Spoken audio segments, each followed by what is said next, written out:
My guest today on the Crested Butte Home podcast is Steve Banks, and Steve is an IFMGA guide, which means that he's basically got a doctorate in guiding, is what we'll call it, and he can guide anywhere, basically in the world.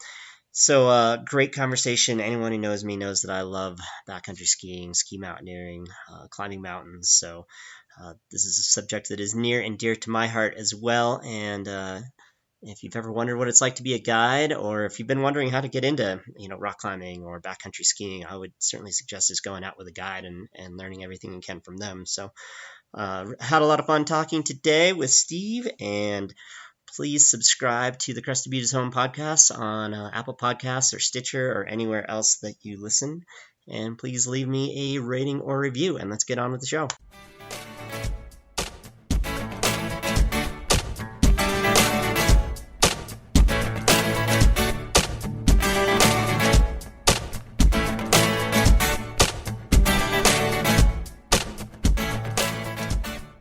Today on Crested Butte Home, we are here with Steve Banks. So Steve, tell us a little bit about yourself, where you're from, and all of that. Well, I was born in the great bicentennial year of 1976. Grew up in Vermont, and was fortunate enough to be raised in a very active and outdoorsy family. And Nordic skiing was always a big part of our lives when we were kids. Yeah. And you could call it backcountry skiing, but back then it was just kind of like skiing in Vermont. It was a lot of backcountry skiing, hacking around on telemark equipment in the woods, and that was just kind of what we did. And grew up as a skier, and skiing was always like a huge part of my life and my whole family's life. So it was just something that I was always doing and always into. What was like your closest ski area or whatever? Smuggler's Notch. Yeah, nice. Great place. Actually, when I was younger, we lived in a little town called Bethel in the middle of the state. And we didn't really have a local ski area, but we went to several sort of very classic Vermont places, Sonnenberg and Suicide Six. Okay. I think, if I remember right, Sonnenberg had 2 pommel lifts, and Suicide Six actually had a chairlift. Yeah, I was going to say I hadn't heard of Sonnenberg, but yeah. I think I've heard of Suicide Sonnenberg, Six. I think, has been revamped into some sort of like kind of exclusive club type thing that still has 2 pommel lifts. Oh, nice. That's cool though. That exists. Yeah, very family oriented kind of stuff. No frills, and then our big excursions would be go down to Killington. Killington was maybe 45 minutes away. That's not certainly not that far by Colorado standards, but in Vermont it's halfway across the state. Right. And I remember they would always have on Wednesdays they would have free Vermonter Day. If you showed up with a Vermont ID, you got to ski for free. Oh wow! And so my dad's the biggest ski bum I know, and he would pull us out of school and take us down there. And if he couldn't, I remember a couple of times my grandma, my dad's mom would come. She'd take us out of school, take us down there. She'd just sit in the lodge and read a book all day while Jeff and I went skiing. Oh yeah, nice. Yeah, my mom was more of a book by the fire person too. Yeah. But and then we moved a little further north near Burlington, and then Smuggler's Notch was 20 minutes up the road. That was our ski area. Awesome. Yeah. So you are a guide, both AMGA and IFMGA. I think I said that right. Yeah, you nailed it. So tell us what that process is like, getting those certifications. It's evolved a lot, sort of since I started, and I think the biggest difference now is that there's more courses, and I think the trainings are a bit more arduous. But essentially, the IFMGA is the International Federation of Mountain Guide Associations, and so they sort of set the standards and the protocols for each member country to be a part of. So if you want to be a part of the IFMGA, your training and certifications have to meet these standards. And then there's other requirements as well. And so in the U.S., we have the AMGA, the American Mountain Guides Association. Right. Each country can decide how they want to set up their training program as long as they meet the requirements. Okay. So in the U.S., because we're such a large and diverse country, and there's a lot of really good rock climbing guides who don't ski. Yeah. So they might not end up with their IFMGA stamp, but they can still get certified in the U.S. as a rock guide. Because there's, what, three parts to IFMGA? Yeah, there's 3 disciplines and then a few offshoots. So there's the rock discipline, alpine, and ski. Okay. And if you take all the courses and pass all your exams in each of those 3 disciplines, then you've got your IFMGA license. Okay. And I might be mistaken on this, but it wasn't that long ago that IFMGA was basically like, you Americans don't know what you're doing, right? Yeah, I think there's weren't still a bit of that sentiment. Okay. No, yeah, we're definitely among the newcomers. Yeah.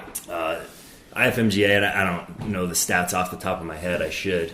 Now I'm an instructor for the AMGA, and in the baseline courses, we talk a lot about the history of the AMGA and IFMGA, so up-and-coming guides understand it. Yeah. And I always have to refresh myself before I teach that lesson. But the IFMGA has been around for a long time. And it started in Europe, basically France, Italy, and Austria, and then Switzerland came on board. And it was a way for them because, as you know, you've skied over there a fair bit. In a day, it's easy to cross those boundaries. You start your day in France, you end in Italy, you bounce over to Switzerland. And so they wanted to make sure that if you were an Italian-trained guide and you came to France, you at least had similar qualifications and skills as a guide. That makes sense. Yeah. So they kind of started it all as a way to deal with their unique border crossing instances in the Alps, and then other countries joined on and wanted to be a part as well.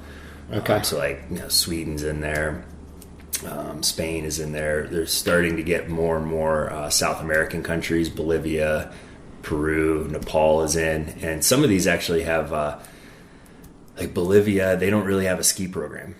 They're not big skiers down there. So they have a caveat. If you're a Bolivian IFMGA guide, you actually can't work in the ski discipline. Okay. So they have these little caveats. They actually do. It's not like a full, it's like an asterisk or something. Exactly. You get an asterisk. Yeah. Huh. So in the U.S. we have the 3 disciplines, and then there's some offshoots from there. Like you can get a ice instructor certification if you're a guide who works down in Uray a lot, something like that, and you want to get certified in that discipline, but maybe you're not going into the full alpine track, the big mountain stuff. You're not really doing that. So there's different offshoots. Gotcha. So as an IFMGA guide, you get to travel a lot. So what's your typical year look like? I mean, you guys kind of bounce around from. There's seasons, right? Yeah, there's seasons. And I would say a typical year is not very typical. Okay. An ideal year? I don't know. An ideal year, I ski mostly powder. I climb sunny limestone over the ocean. And then at some point I have to go to work. Okay.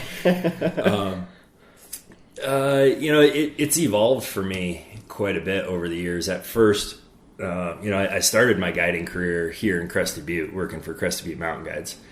Was that Jason at that point, or was it before that? It was actually Alan. Okay. In the early years, and then Jason when he took it on. And then during Jason's tenure is when I've completed all my AMGA exams, got my IFMGA stamp, and I started working over in Chamonix quite a bit. Okay. My brother had already kind of laid some framework there. He was very invested in the process as well. He got his IFMGA badge, and he promptly moved to Chamonix. Like year-round, right? Yeah. So I had a good in over there. So actually, even before I finished the process, you get to a certain level, and then you're considered an aspirant guide. Okay. And there was different rules back then, and I was actually legally able to work in Europe as an aspirant. Okay. So I started going over there then, and that's when I kind of got away from Crested Butte Mountain Guides, because I wanted to guide in the bigger mountains, more technical routes and things. And in Chamonix, you have amazing tram access, and you're suddenly in the Alpine. Right, instantly. Yeah. Whereas in the U.S., you walk for 4 days to go climb a half-day, really cool route. Yeah. So I really wanted to get over there and do that. So I really took on that track, and then winters were tough because there wasn't a lot of ski guiding work in Chamonix. In the U.S. Here? Okay. Yeah. And in Chamonix, I really like the winter, and obviously their ski terrain is just mind-blowing. Yeah. The access is incredible. but there's a lot of people. And I felt like a lot of the decision making of what am I going to ski today wasn't based on safety and avalanche concerns. It was based on getting there first before anybody else. That's the thing. And not just there. I think that's kind of grown in other places too. Big time. Yeah, Jackson's seeing that kind of stuff. Even Crested Butte starting to see it now in the backcountry where it's like, where are you guys going? I got to get there first. Yeah. And I didn't really like that, and I also didn't want to fully move away from Crested Butte. Crested Butte's been my home for over 20 years now, so I didn't want to be gone that long. So going over to the Alps and working there in the summers was great, and then trying to piece together my winters in the Southwest was working. It was fun. I could get enough ski guide work. There's always a ton of work in teaching avalanche courses. So that was a big part of my business there. And then spring and fall were, basically the shoulder seasons. And they were good times to piece together some other sort of expeditionary type things, go down to Mexico and climb Orizaba, week-long trips like that. But for me, it was more time to like kind of recover, chill out. Be home. Take it easy. And then, when the Irwin cat skiing operation started up again, I started working and guiding there on the Snowcat, and that was a great avenue to get more work at home in the wintertime. And I wasn't traveling as much, and I wasn't teaching avalanche courses as much, and I could just go to work as a ski guide. And that was pretty sweet. It's fun terrain up there. It snows a ton up there. Used to. We had great powder days, and I come home 6-7 o'clock. I'm at home. It was awesome. It's a lot like going to work. So that was great, and then I got more and more invested with the Irwin Guides organization and 11 Experience, and started working with their international operations in France and in Iceland. Most recently, a big thing for me has been running the heli ski operation at Depler Farm for 11 Experience, which is Iceland. That's been a big part of my springs and keeps me really busy. And it's cool because it extends my ski season for a couple extra months. It gives me a couple extra months of good ski guiding work, and it's very engaging and fun. The snowpack up there is unlike anything I've ever seen or even learned about. So it's always been interesting to me to kind of figure out that snowpack and try to guess what's happening. How so? Can you expand on that? It's very maritime, obviously. Iceland as a country is actually smaller than Colorado. Right? And it's in the North Atlantic Ocean, so it's surrounded by water. So much higher moisture content, but it's also considered Arctic maritime because it's very north in latitudes and it's cold up there. Although because of the Atlantic jet stream, it's not as cold as you would think it is. It's not that bad. So, certainly much less of a persistent slab and deep persistent slab problem than we see in Colorado. Right? This year, we actually had a couple of bouts of persistent slab problems up there that we were like, whoa, there's facets in the snowpack. We don't see that in Iceland too much. You weren't used to that. Because does it get colder than, say, like Alaska? Is that... But because you're saying it's not similar to Alaska, though. No, I wouldn't say it gets cold. I mean, minus 10 Celsius. Up there is cold, so it's not wicked cold. No, not by any means. People have this thought that it's Iceland, it's Eskimos, and it's just brutally cold all the time. It's like, no, it's never really warm. No, the ocean, it's mild. The ocean's gonna mellow that out. So consequently, you get storms, you have a lot of direct action avalanches during and right after the storms, and then avalanche problems tend to heal up pretty quick, and you get a very homogeneous snowpack.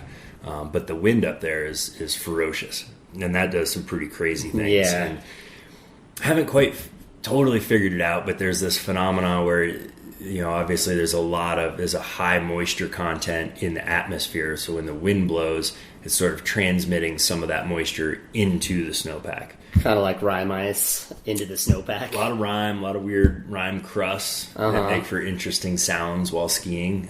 Still makes really good skiing. But also a consistency of snow that they call harn, which is basically this. It's like ice, but not fully ice.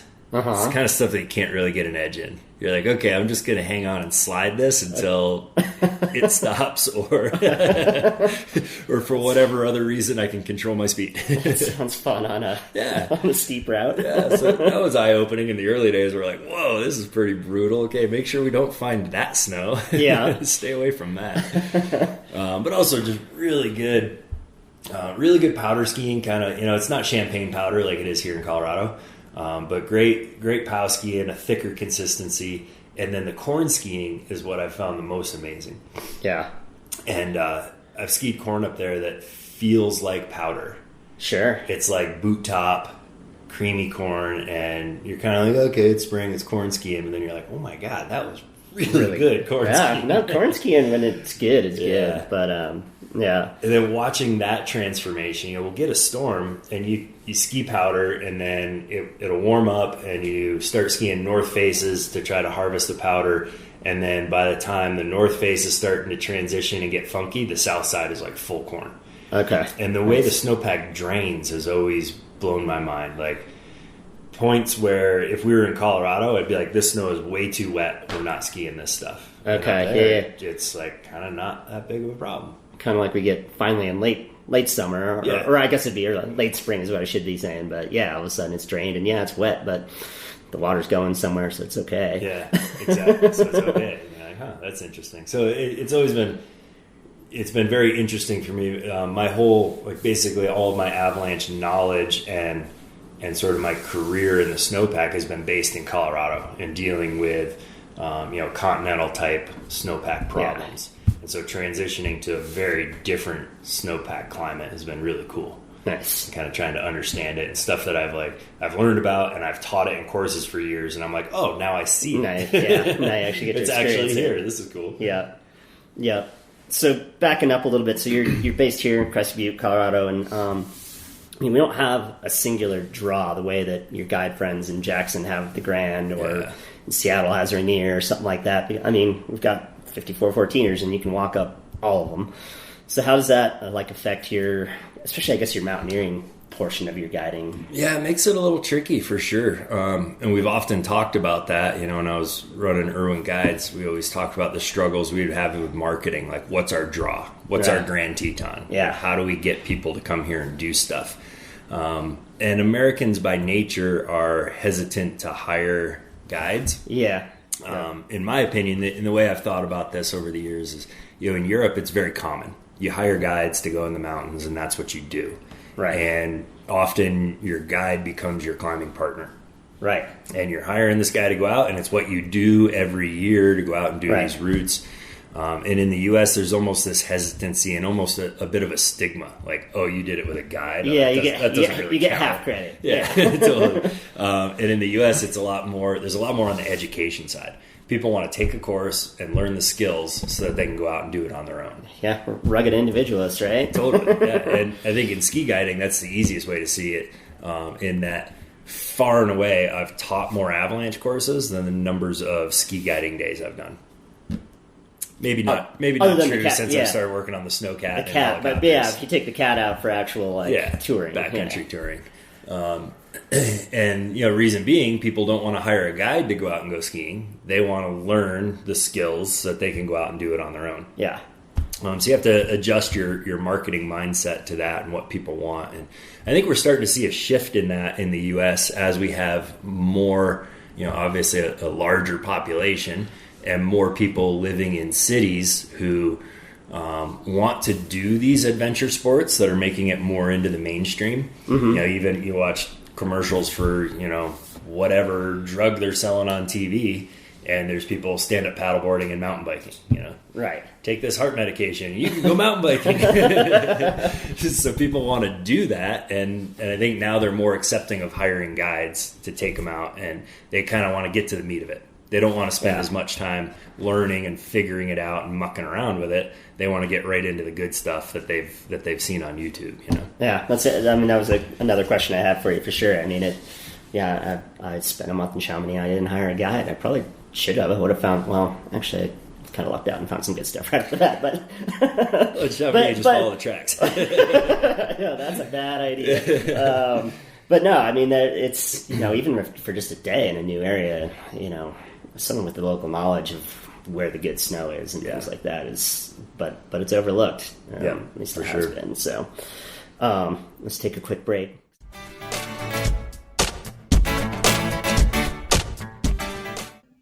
The big news in this week's Crested Butte Real Estate Minute is the announcement of Vail Resorts purchasing Crested Butte Mountain Resort.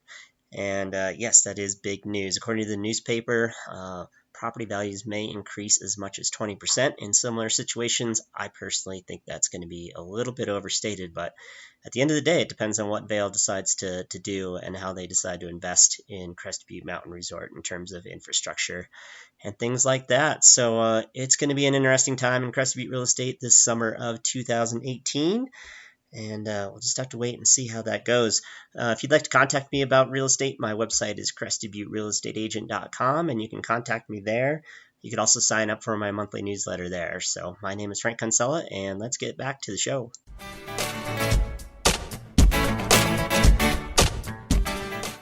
Guiding is generally permitted in the United States. So how does that work if you have a client relationship that you've developed here in Colorado and your client says, hey, I want to go ski the Grand Teton, or I want to go up Rainier. Yeah. How does that work? It's tricky. And it can even be more localized than that. Summertime, people say, I want to go climb Capitol Peak. And that's not in your... Irwin Guides doesn't have a permit for Capitol. Right. I personally don't hold any permits for anything. Right. So you always have to find these avenues to make it work. And what's cool is that most guides and guide services understand and respect that. And I think they used to be very protective of their terrain. And they're like, no, this is us. Right. We have this is our cash cow. Right. And now they're becoming more accepting and open to having the term of sort of guest guides come in. Right. And I've found, and I often tell this to up-and-coming guides, one of the biggest benefits to having your IFMGA or any AMGA training and certification in the U.S. is that it opens those doors to guest guiding for you. Yeah, I think so. And I saw it. I was working on the flip side when I was running Irwin Guides where, ex-guide would call me up from somewhere else and like, hey, I got this client who wants to do this and you have the permit. Can I guide there?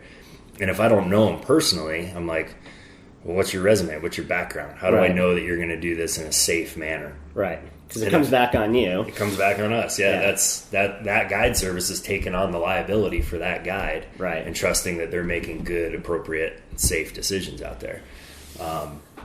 So for me, it'd be pretty easy to be like, are you trained and certified in that discipline? Oh, yeah. Oh, you are? Great. I know that somebody has vetted you and said that you're a good guide, that you're qualified to do this. And otherwise, it's kind of like, I don't know, man. I don't know who you are. So for me, that's opened up a lot of avenues. And through my network of guides that I know, guide services that I know, and because of my credentials, it's pretty easy for me to drop an email and say, hey, can I come as a guest guide? I want to bring these clients and I want to do this thing. Yeah. And usually it's pretty easy for me to find avenues. And it's, it creates a lot more paperwork. Technically, the guide service has to hire me and put me on their payroll. And the money transactions have to happen through their guide organization. Sure. So there's some hoops to jump through. And they take their cut, I'm sure. Oh, That's fine. Oh, yeah. And they're often happy for that, Sure. But at the same time, when you get these permits, you have certain user days. I was going to say, they have only a limit have so to how many. much you can use. And so there are places and peaks where it's really hard because that company is like, we're already maxed. Right. Like, we have to turn away our own clientele. So why would we take you at a smaller cut? Yeah, exactly.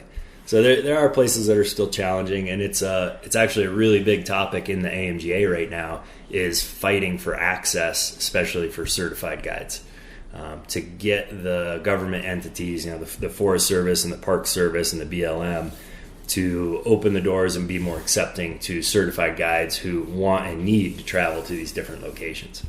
How many permits are there usually for like a given mountain, or does that vary totally? It really depends. Because here there's two, right? All right. Here there's two, and that's the burden on the land manager's side is they have to do impact studies, which often are full NEPA studies. They've got to do an environmental impact study. They got to figure out what the carrying capacity of the land is for these permits to be issued. Which is crazy because there's like 1 million backcountry skiers and there's going to be 1 million plus 20% next year. And that's always the trick. They can't limit the public use, right? Right. And it's the public's land, anybody can use it.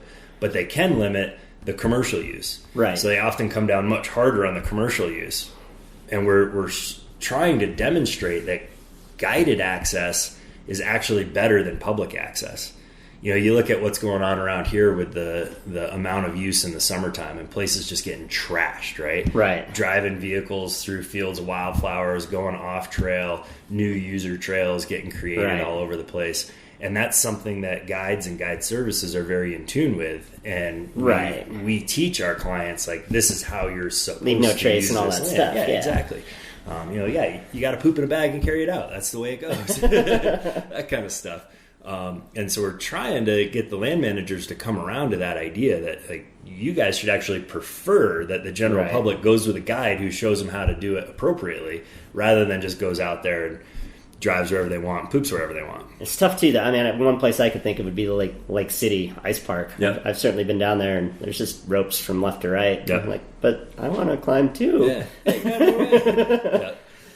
Yeah, and that's the flip side. You know, Ouray Ice Park is really dealing with it now because it's become incredibly popular, and it's super busy. Weekdays, mid-January, all through the year, Ouray is just jammed. And they've had a couple of really warm winters, and so they have less ice, and so there's less routes to climb, and they're trying to figure out, like, what's that balance. And the guides, guide services, guide service owners, and the AMGA have really come to the table to fight for access for the guides, because that would be the easiest thing for them to limit. They have a harder time limiting the general public coming in. But they can say, oh, you're commercial use, so we're going to limit you to this many days per year. And so we're trying to tell them, you know, if you get more guides involved, your safety margin goes up. Sure. They're doing it in a more appropriate way, ideally. Yeah. And you can manage that better. You can put rules around that. Yeah. And there already are rules. Like, you can only occupy 3 anchor stations at a given time. And that's something that happens in Lake City. For like 2 or 3 hours. Yeah. You can't just put your ropes across it. Like, I got here first and hang your ropes. The like, whole it's thing's mine. So we're trying to, you know, be active voices at the table. Just recently, there was a movement called Climb the Hill, and a lot of different representatives from the AMGA, the CGC, which is the Certified Guides Cooperative, which is working towards access for certified guides, Access Fund, American Alpine Club. They all got together, went to Washington, and are lobbying for better recreational access and guided access, to make sure that our public lands don't just turn into oil and gas farms and things that may or may not be happening in our current political climate. Right. So kind of changing gears slightly. So we've talked about it, but there's so many different facets for guiding, from the avalanche education to ski touring, rock climbing, ice climbing, mountaineering, and big mountain mountaineering too. You know, Aconcagua, Denali, Nepal, whatever. What's your favorite personally? Ski and POW, man. Yeah. Yeah. Skiing's always been my passion. It's always been my thing. It's the thing that I enjoy the most. Rock and alpine, you know, are great for the summer seasons, obviously. But I also really enjoy being in the mountains and moving in the mountains. So it's for me, it's more of a seasonal thing. You know, if I can ski, I want to ski. Yeah. And when the snow dries up, I'll climb something. Right. That's cool. Nice. Do you find that skiing is actually kind of one of the harder ones to do, especially from a safety standpoint? I mean, on belay, you're kind of on belay, especially with the self-belay device anymore. Yeah. A common term we use when I'm teaching these guide courses and in the ski discipline, we talk about the invisible rope. How do you create an invisible rope for your clients? Because you don't really have control over them when they're skiing, right? But there are places you don't want them to go, and you've identified it, but they might not get why you're saying don't do that. Exactly. And they might not respect the boundaries. And sure, you know, common technique is like, here's my ski track. stay to the right of my ski track because there's certain doom to the left. Right. And you try to fence them away from the bad stuff. And it's a relationship you have to build with your clients. Yeah. And some of them are immediately respectful and they follow the protocols. And sometimes they're even like more timid than I want them to be. I'm like, you kind of go for it. Today's the day. It's okay. And other times you just have these wild cards who they either blatantly disregard the safety measures that you're putting in place, or more commonly, as soon as they drop in, they lose all perspective of what's going on. Just you told them, hey, see that tree? Stay to the left of the tree. And as soon as they start making turns, they have no idea where that tree is anymore. They're like looking at their ski tips, maybe. Yeah, something. They just don't quite clue in. So you have to build that relationship, and then you start to build this trust. So I have clients that I've worked with for years and years and years, and now we've got a good relationship and good trust. And I know what they can do. I know where they can ski, and I know what rules they follow. Or on the flip side, I know that there's other ones who I'm like, I know this guy, like, for whatever reason, he just can't seem to stop above me. Like I told him, he always skis below me or always goes over there, And so I have to adjust my safety margins accordingly. Yeah. In backcountry skiing, it's not nearly as much of a problem because you have that whole up track to like sort of get to know people, decipher people. You just have more time. Mm-hmm. In mechanized guiding, you get a lot more people who show up for the day. They want to pound it as hard as they can, and then they're gone. Like skier mentality, totally. Like, let's go crush it. So you don't get to build that relationship as much. So it's something that you're always sort of one of my techniques is always to build into the terrain. Start with easy stuff, figure out what the clients are all about, figure out what they can handle, what their abilities are, what their mental capacity for following the rules is, and then I adjust my terrain choices and my safety margins accordingly. Yeah. And if they're following the rules, then I can push it a little bit harder. And if they're having trouble conforming to the instructions that I put out, then, okay, I have to have a wider margin for error. Yeah. But in rock climbing, it's like, you're tied into the rope. I can control where you go because I'm holding on to the other side of the rope. Like, I know I feel uncomfortable if I start straying. Like, I realize the pendulum's going to happen, for instance, if it's on top, which it probably is a lot of time. But anyway, how hard is it for you to feel responsible for your clients? Because that would people have asked me, like, why don't you guide? You love skiing. And I'm like, nah, I don't. I don't even like feeling responsible for myself and my partners that much. You know what I mean? Like, for real. Like, I can't imagine someone I don't know or just, like, had a couple hours with and being the decision maker. And basically. That's a good question, a really interesting question. And I think it's something that when I'm teaching these guide courses to newer guides just breaking into it, I think that's a part of it.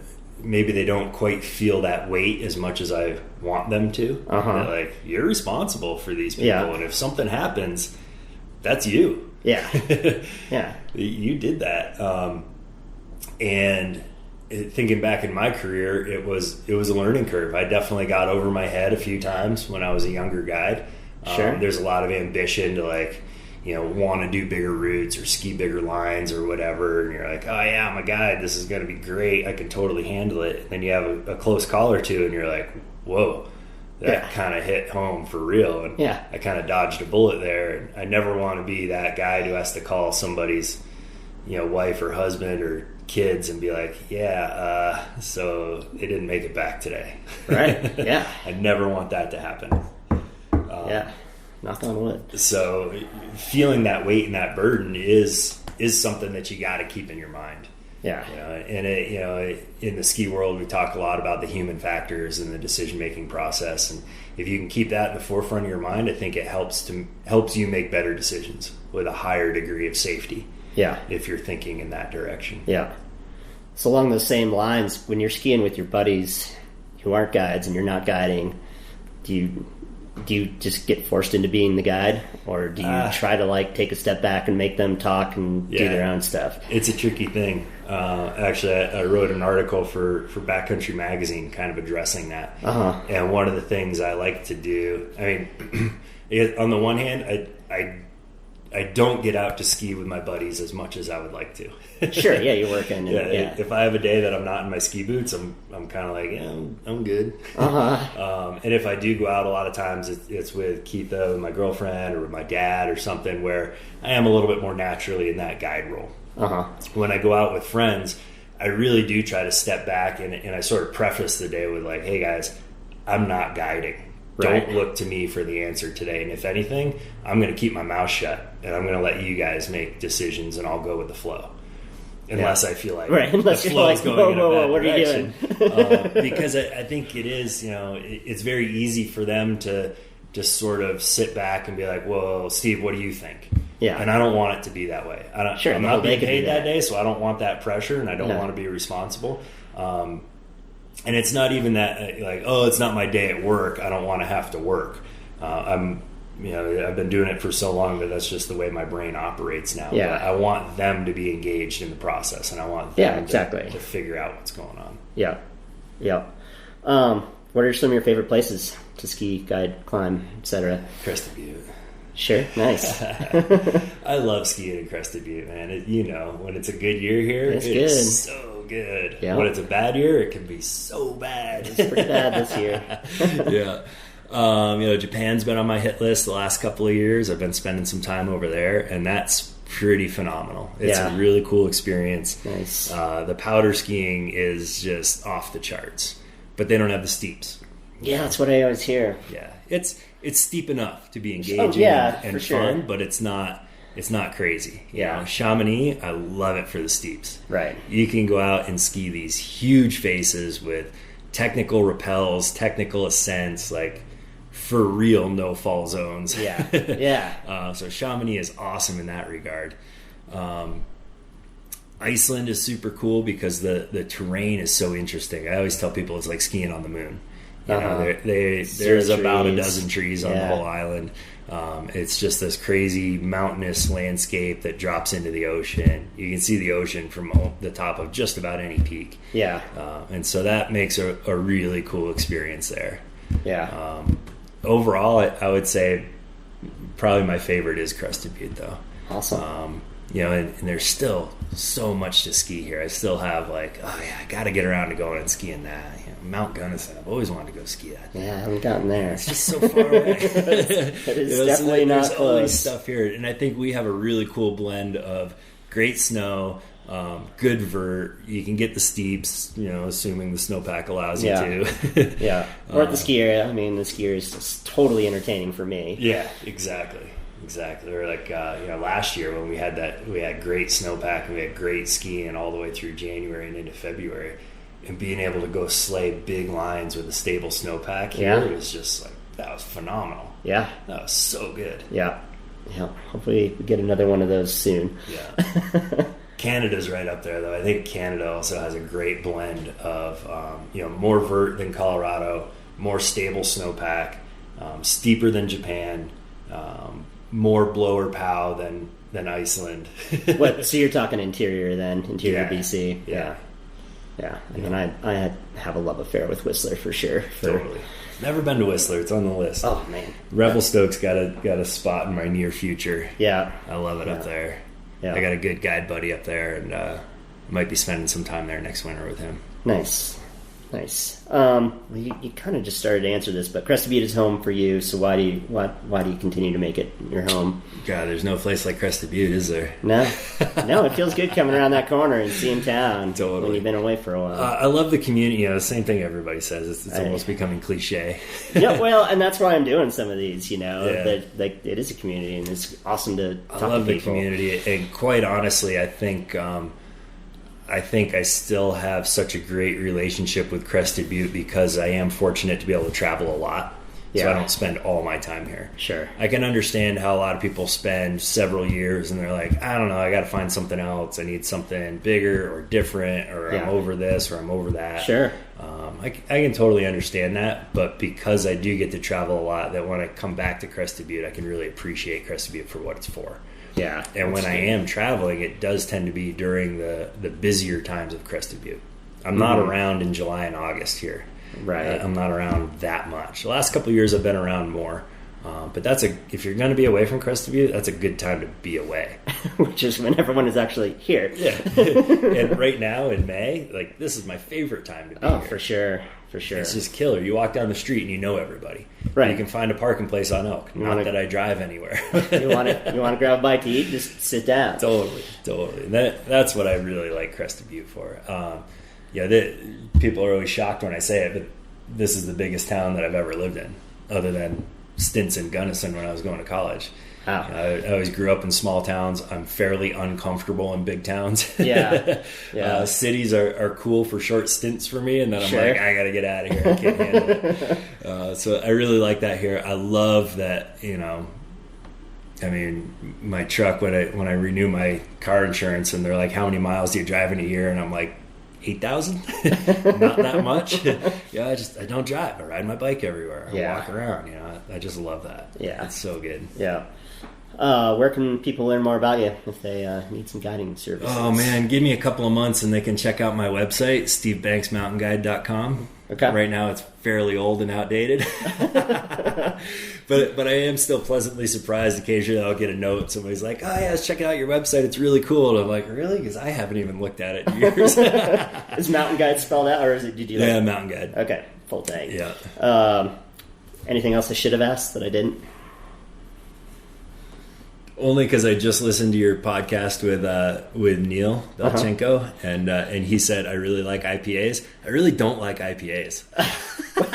I'm going to go interview Dave Norns at Earn Brewing later today, and I'm going to tell him how much I hate IPAs. Yeah, nice. I'm a brown ale kind of guy. There's a million awesome beer flavors. The thing I hate about them is that they've become, like, that's your only choice almost anymore. Pretty much. Like someplace with 20 taps. Yeah, this one with triple hops. This one's got 17 hops. And they're like, we maxed out the IBUs and then put more in. You're like, okay, great, good for you. I like telling people. I heard this story. I have no idea if it's true or not, but I heard this story that IPAs came about when the British were occupying India. Yeah, it had they were sending beer over, and they had to put more hops in it to preserve it for longer. Yeah, and they were like, "Well, it's going to taste bitter, not so good, but that's fine." Right. And I'm like, "Yeah, you guys like IPA, and they only made it so that it could travel long distances." Those hops are just preservatives, really. One last question: who else should I interview? Oh man, I don't know. What are you looking for? Interesting characters in Crested Butte? Yeah, totally. Any genre. Tuck's one of my favorite interesting characters of Crested Butte. Yeah, who's that? Tuck, the bus driver? Oh, Tuck. I didn't hear you say Tuck. Yeah. Tuck would be... You gotta catch him on the right day, though.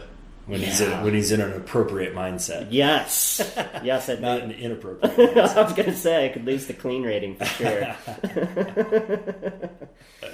Perfect. All right.